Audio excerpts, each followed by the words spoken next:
জানিয়ে দেব হাতে থাকা সর্বশেষ আপডেট বাংলা সংবাদ। প্রথমেই সংবাদ শিরোনাম। প্রধান উপদেষ্টার সঙ্গে রাজনৈতিক দলগুলোর বৈঠক শনিবার শুরু।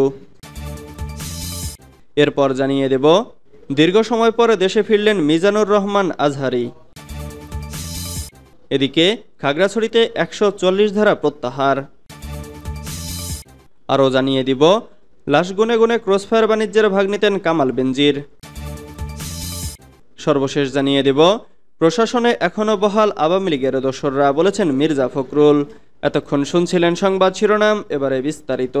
তবে অনুরোধ থাকবে ভিডিওটিতে একটি লাইক করবেন এবং কমেন্ট করে জানিয়ে দিবেন কোন জেলা থেকে আপনি আমাদের এই ভিডিওটি দেখছেন। প্রধান উপদেষ্টার সঙ্গে রাজনৈতিক দলগুলোর বৈঠক শনিবার শুরু। দেশের প্রধান রাজনৈতিক দলগুলোর সঙ্গে আগামী শনিবার ৫ অক্টোবর থেকে বৈঠকে বসবেন অন্তর্বর্তীকালীন সরকারের প্রধান উপদেষ্টা ডক্টর মোহাম্মদ ইউনূস। এর আগে রাজনৈতিক দলগুলোর সঙ্গে ২ দফায় আলোচনা করেন তিনি। প্রধান রাজনৈতিক দলগুলোকে আলোচনায় অংশ নেয়ার জন্য দাওয়াত দেওয়া হবে বলে জানিয়েছেন প্রধান উপদেষ্টার প্রেস সচিব শফিকুল আলম।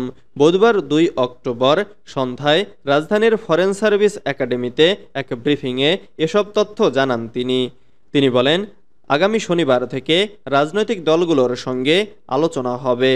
এতে ৬ সংস্কার কমিশনের কাজের অগ্রগতির ব্যাপারে রাজনৈতিক দলগুলোকে অবগত করা হবে, তাদের কাছ থেকে পরামর্শ নেওয়া হবে। এছাড়া আইনশৃঙ্খলার বর্তমান পরিস্থিতি নিয়ে অবগত করা হবে। প্রধান উপদেষ্টার প্রেস সচিব শফিকুল আলম বলেন, রাজনৈতিক দলগুলোর সঙ্গে প্রধান উপদেষ্টা মতবিনিময় করবেন। ৮ আগস্ট অন্তর্বর্তীকালীন সরকার গঠনের পর থেকে ২ দফা রাজনৈতিক দলগুলোর সঙ্গে মিটিং হয়েছে, এটারই চলমান প্রক্রিয়া। শনিবার থেকে আবার নতুন দফায় আলোচনা শুরু হবে। দেশের প্রধান দলগুলোর সঙ্গে আলোচনা হবে। বৈঠকের মুখ্য বিষয়ে জানিয়ে তিনি বলেন যে ৬টি কমিশন হয়েছে, তাদের কাজের অগ্রগতি সম্পর্কে অবগত করা হবে। দেশের আইনশৃঙ্খলা বিষয়েও তাদের সাথে কথা হবে, তাদের পরামর্শ নেওয়া হবে। আমরা আশা করছি ২ থেকে ৩ দিনের মধ্যে কমিশনগুলো পূর্ণাঙ্গ করা হবে। রাজনৈতিক আলোচনার উপর কমিশন গঠন নির্ভর করছে না জানিয়ে তিনি বলেন, কমিশনগুলোর প্রধানরা কাজ শুরু করেছেন, তাদের জন্য অফিস খোঁজা হচ্ছে। যারা কমিশনের মেম্বার হবেন সেক্ষেত্রে তাদের সম্মতি লাগবে, এখন তাদের সম্মতি নেওয়া হচ্ছে। দীর্ঘ সময় পর দেশে ফিরলেন মিজানুর রহমান আজহারী। দীর্ঘ ৪.৫ বছর পর দেশে ফিরেছেন জনপ্রিয় ইসলামী আলোচক মাওলানা মিজানুর রহমান আজহারী।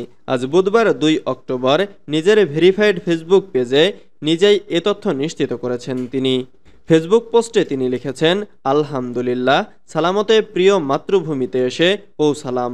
পরম করুণাময় এই প্রত্যাবর্তনকে বরকতময় করুন, দুয়ার নিবেদন। এর আগে ২০২০ সালের ফেব্রুয়ারি মাসে বাংলাদেশ থেকে মালয়েশিয়ায় চলে যাওয়ার ঘোষণা দেন তিনি। তখন তিনি এক ফেসবুক পোস্টে জানান, পারিপার্শ্বিক কারণে এবং গবেষণার জন্য তিনি আগামী মার্চ পর্যন্ত সব ওয়াজ মাহফিল বন্ধ রেখে মালয়েশিয়ায় যাচ্ছেন। মাওলানা আজহারী তার ফেসবুকে ঘোষণাটি পোস্ট করেন ২০২০ সালের ২৯শে জানুয়ারি। তিনি পোস্টে লেখেন, পারিপার্শ্বিক কিছু কারণে এখানেই ১ বছরের তাফসির প্রোগ্রামের ইতি টানতে হচ্ছে, তাই মার্চ পর্যন্ত আমার বাকি প্রোগ্রামগুলো স্থগিত করা হলো। রিসার্চের কাজে আবারও মালয়েশিয়ায় ফিরে যাচ্ছি। আল্লাহ রব্বুল আলামিন সুযোগ করে দিলে আবারও দেখা হবে ও কথা হবে ইনশাআল্লাহ। ২০২০ সালে দেশ ছাড়ার পর প্রায় ৪.৫ বছর পর আজ বুধবার ২ অক্টোবর দেশে ফিরলেও স্বৈরাচার শেখ হাসিনা পতনের পরদিন ৬ আগস্ট এক ভিডিও বার্তায় তিনি জানান শিগগিরই দেশে ফিরবেন। ওই সময় তিনি ভিডিও বার্তায় বলেন, অনেকে জানতে চেয়েছেন আমি কবে দেশে ফিরব, দ্রুত দেশে ফিরব, আপনাদের সঙ্গে দেখা করার জন্য অপেক্ষা করছি। মিজানুর রহমান ১৯৯০ সালের ২৬শে জানুয়ারি ঢাকার ডোমরায় জন্মগ্রহণ করেন। তার পৈতৃক নিবাস কুমিল্লার মুরাদনগরের পরমতলা গ্রামে। তার বাবা একজন মাদ্রাসার শিক্ষক। তার পরিবারে মা বাবা ও এক ভাই রয়েছে। খাগড়াছড়িতে ১৪০ ধারা প্রত্যাহার। খাগড়াছড়ি জেলা সদর এলাকায় অনির্দিষ্টকালের জন্য জারি করা ১৪০ ধারা প্রত্যাহার করা হয়েছে। বুধবার ২ অক্টোবর বিকেল ৩টার দিকে এ ঘোষণা দেন খাগড়াছড়ির জেলা ম্যাজিস্ট্রেট ও জেলা প্রশাসক মোহাম্মদ শহীদুজ্জামান। এদিকে ১৪০ ধারা প্রত্যাহার হলেও আইনশৃঙ্খলা রক্ষায় সতর্ক অবস্থানে রয়েছে পুলিশ ও নিরাপত্তা রক্ষাকারী বাহিনীর সদস্যরা। খাগড়াছড়ি শহরে আইনশৃঙ্খলা বাহিনীর টহল জোরদার করা হয়েছে। শহরের পরিস্থিতি স্বাভাবিক রয়েছে। জানা যায়, মঙ্গলবার ১ অক্টোবর দুপুরের দিকে শিক্ষার্থীকে ধর্ষণের চেষ্টার অভিযোগে গণপিটুনিতে খাগড়াছড়ি টেকনিক্যাল স্কুল অ্যান্ড কলেজের শিক্ষক আবুল হাসনাত মোহাম্মদ সোহেল রানাকে পিটিয়ে হত্যা করে পাহাড়ি শিক্ষার্থী ও বহিরাগতরা। এ ঘটনা জানাজানি হলে খাগড়াছড়ি শহরে পাহাড়ি বাঙালি সম্প্রদায়ের মাঝে উত্তেজনা ছড়িয়ে পড়ে। আরও জানা যায়, পাহাড়ি বাঙালিদের মধ্যে কয়েক দফা সংঘর্ষ হয়।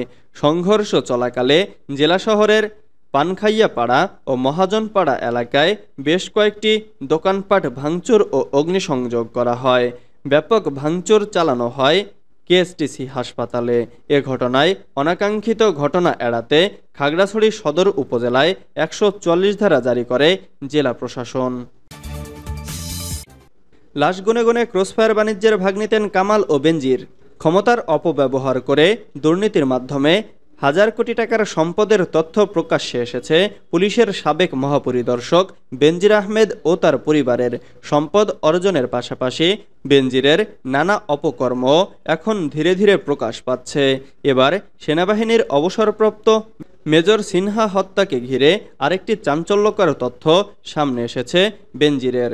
অভিযোগ আছে, কক্সবাজারের টেকনাফে আলোচিত মেজর সিনহা হত্যা মামলা থেকে বাঁচানোর আশ্বাস দিয়ে ফাঁসির দণ্ডপ্রাপ্ত তৎকালীন টেকনাফ থানার ওসি প্রদীপ কুমার দাসের কাছ থেকে ৫০ কোটি টাকা ঘুষ নিয়েছেন পুলিশের সাবেক মহাপরিদর্শক বেনজির আহমদ। সিনহা হত্যার পর একজন পুলিশ সুপারের মাধ্যমে এ টাকা দেন ওসি প্রদীপ। এ বিষয়ে অবগত আছেন এমন একজন পুলিশ কর্মকর্তাও। একাধিক সূত্র যুগান্তরকে এ তথ্য জানিয়েছে। নাম প্রকাশ না করার শর্তে একজন পুলিশ কর্মকর্তা জানান, সিনহা হত্যার পর বেনজির স্যার এক ধমকে ওসি প্রদীপ কুমার দাসের কাছ থেকে ৫০ কোটি টাকা ঘুষ নিয়েছিলেন। প্রদীপের ঘনিষ্ঠ একজন সুপারের মাধ্যমে এ টাকা দেন প্রদীপ। একইভাবে সাবেক স্বরাষ্ট্রমন্ত্রী আসাদুজ্জামান খান কামাল স্যারও মোটা অঙ্কের টাকা নিয়েছেন প্রদীপকে বাঁচানোর কথা বলে। প্রশাসনে এখনও বহাল আওয়ামী লীগের দোসররা, বলেছেন মির্জা ফখরুল। প্রশাসনে এখনও আওয়ামী লীগের দোসররা বহাল তবিয়তে কাজ করছে বলেই দেশে নতুন করে শুরু হয়েছে ষড়যন্ত্র ও অনৈতিক কর্মকাণ্ড। এসব আওয়ামী দোসরদের চিহ্নিত করে ব্যবস্থা নিতে ব্যর্থ হলে এর দায় পড়বে অন্তর্বর্তীকালীন সরকারের ওপর।